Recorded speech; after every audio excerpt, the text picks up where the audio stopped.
Hey, how's it going? My name is Alex, and today I'm going to be showing people of the internet how to get into forging, how I got into this.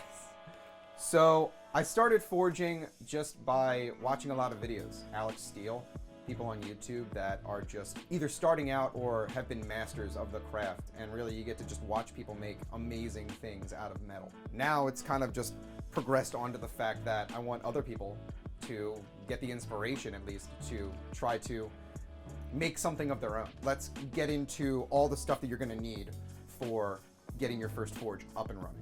Glasses. This will protect you from shale, bits of metal that are flying off while it's heated. Gloves.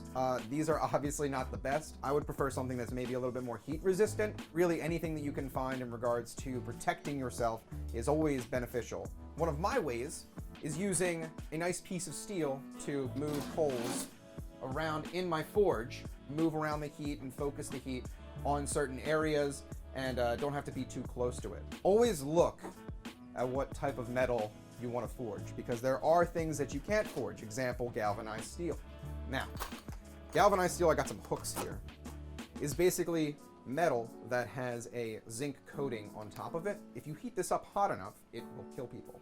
It is very deadly. Always know what type of metal you're working with. Be safe. Always be safe. The next and close to final thing that you'll need is a beautiful and glorious furnace. As you can see, my forge is already completed. I kind of jumped the gun on that one. In regards to what materials you'll need plaster of Paris.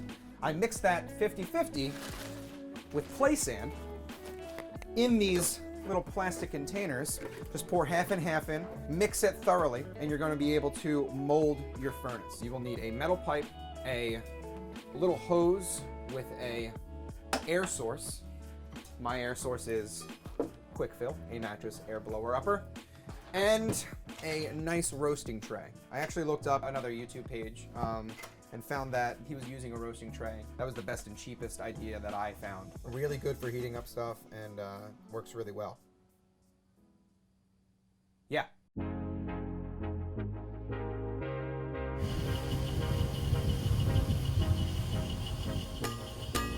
I'm finding out that obviously you want to get power, but if you hold it on the bottom like this, you're going to tire out and completely not able to hit your swings.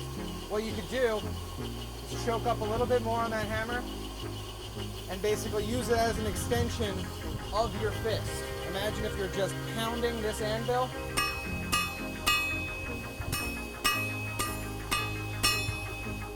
All right, are you ready? Ready.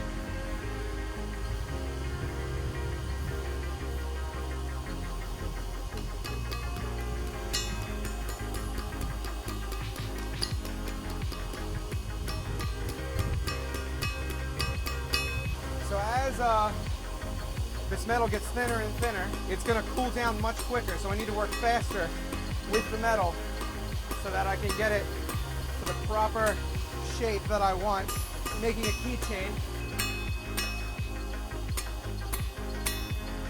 I'm going to start making a leaf. If you saw, like, basically what I was doing is I made a square bar, and then I started rounding out that end piece and left that thick piece on the end. That's going to be our leaf.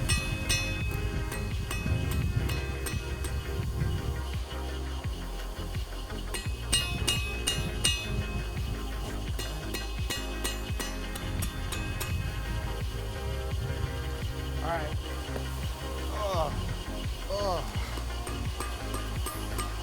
I can do this. I can do this. I can do this. I can do this. I can do this.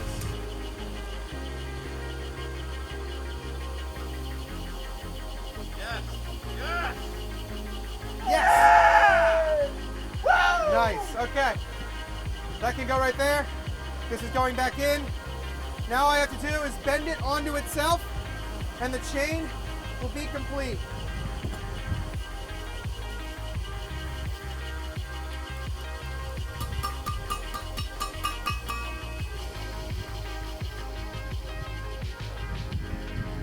We got a little bit of rain on our lights. Woo! Ladies and gentlemen, this is a leaf keychain.